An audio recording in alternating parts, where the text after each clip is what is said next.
नमस्कार, आप देख रहे हैं अमर उजाला। मैं हूं आपके साथ चंद्र प्रकाश नीरज। हरियाणा में निकाय चुनाव की तैयारियां जोरों पर है। सभी पार्टी अपने अपने उम्मीदवार मैदान में उतार चुकी है और इसको लेकर के क्या कुछ अभी तक तैयारियां चली है और इसको लेकर के बात करेंगे। हमारे साथी हैं कुलदीप शुक्ला जी, सीनियर कॉरेस्पॉन्डेंट, और हमारे साथ में आशीष वर्मा जी हैं, हरियाणा ब्यूरो चीफ।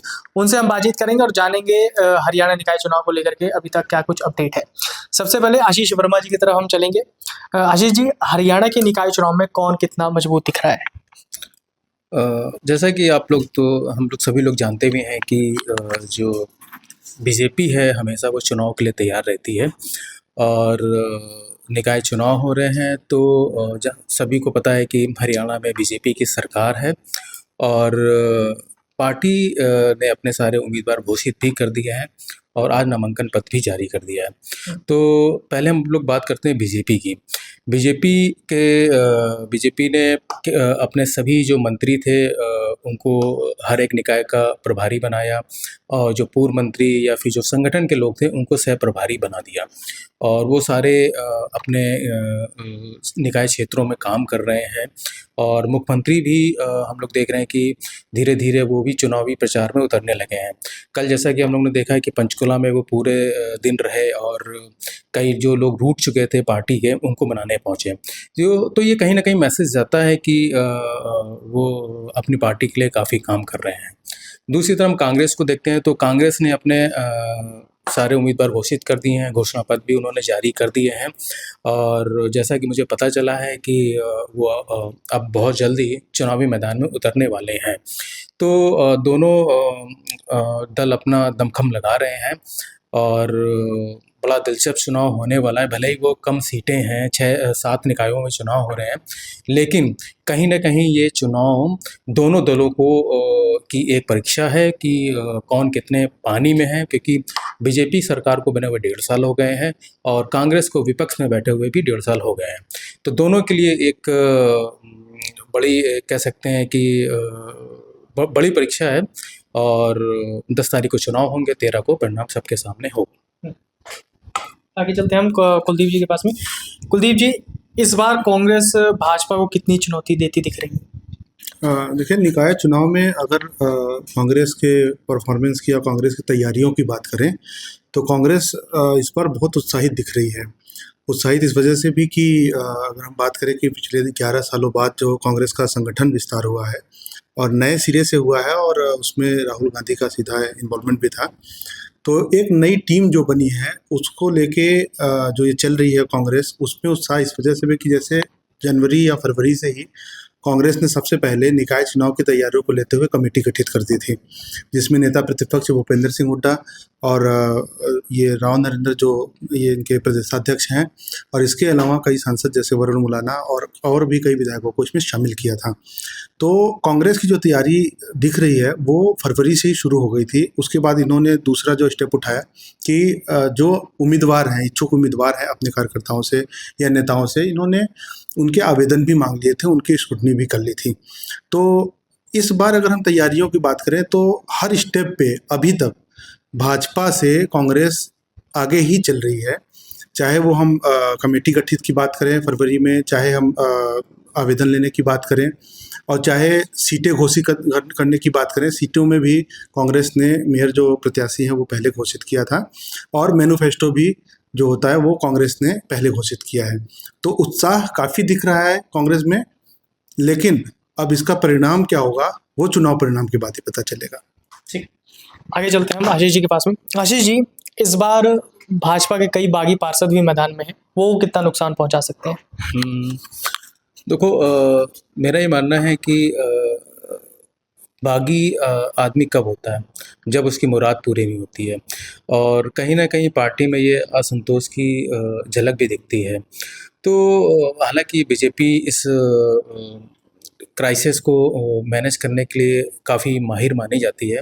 हमने देखा भी था कि विधानसभा चुनाव में कई सारे जो पार्टी के टिकट जो मांग रहे थे वो बागी हो गए थे, लेकिन पार्टी ने किसी तरीके से उनको मैनेज किया और अधिकतर लोगों को मना लिया था और जो लोग नहीं माने थे उनको पार्टी ने सीधे बाहर का रास्ता निकाल दिया था।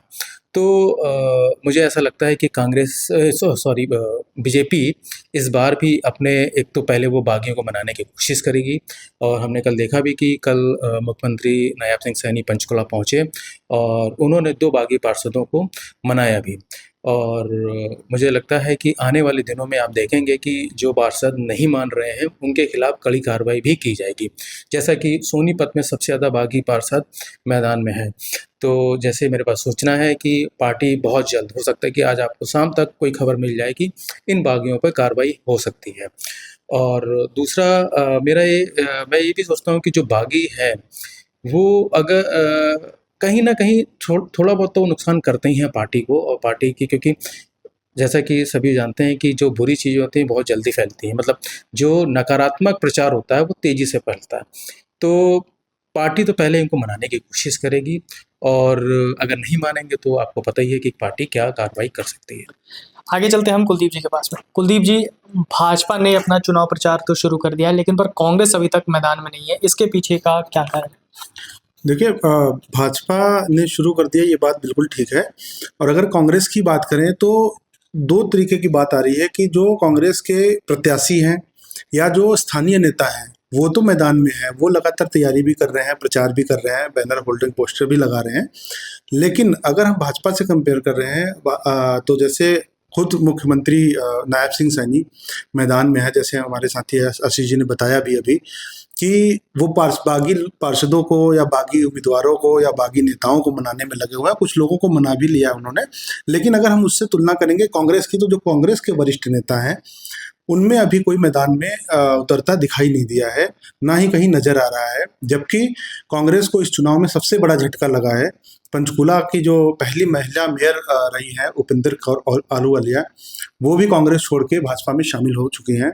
और उनके घर पे मोहनलाल बडौली जो भाजपा प्रदेशाध्यक्ष हैं, और मुख्यमंत्री नायब सिंह सैनी और इनके साथ और अन्य भाजपा के नेता, उन्होंने आके उनको कांग्रेस से भाजपा की सदस्यता भी दिलाई थी।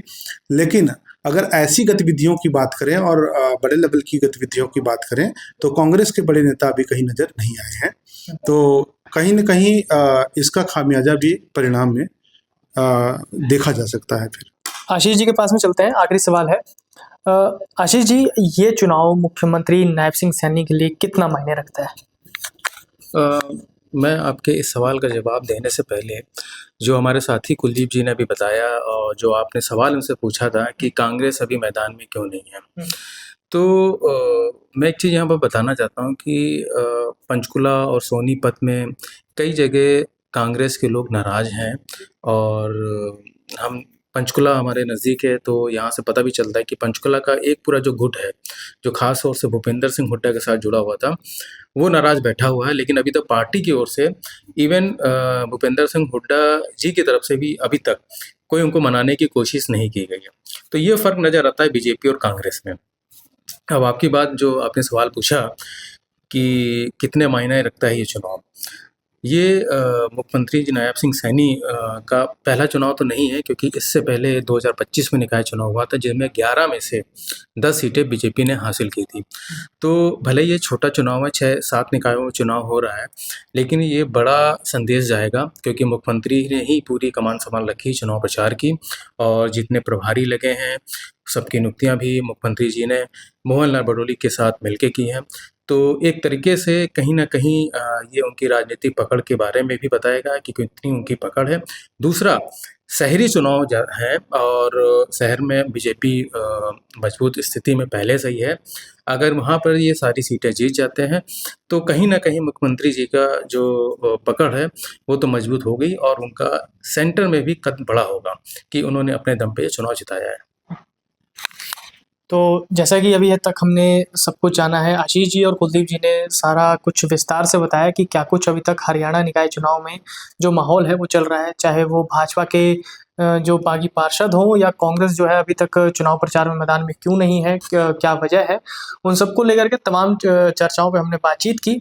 अब 10 को चुनाव है और 13 को नतीजे आ जाएंगे, और ये देखना भी दिलचस्प होगा कि नतीजे क्या निकल करके सामने आते हैं। देखते रहिए अमर उजाला, तब तक के लिए नमस्कार। अगर आप ये वीडियो YouTube पर देख रहे हैं तो हमारे चैनल को सब्सक्राइब कर बेल आइकन दबाएं और Facebook पर देख रहे हैं तो हमारे पेज को लाइक करें।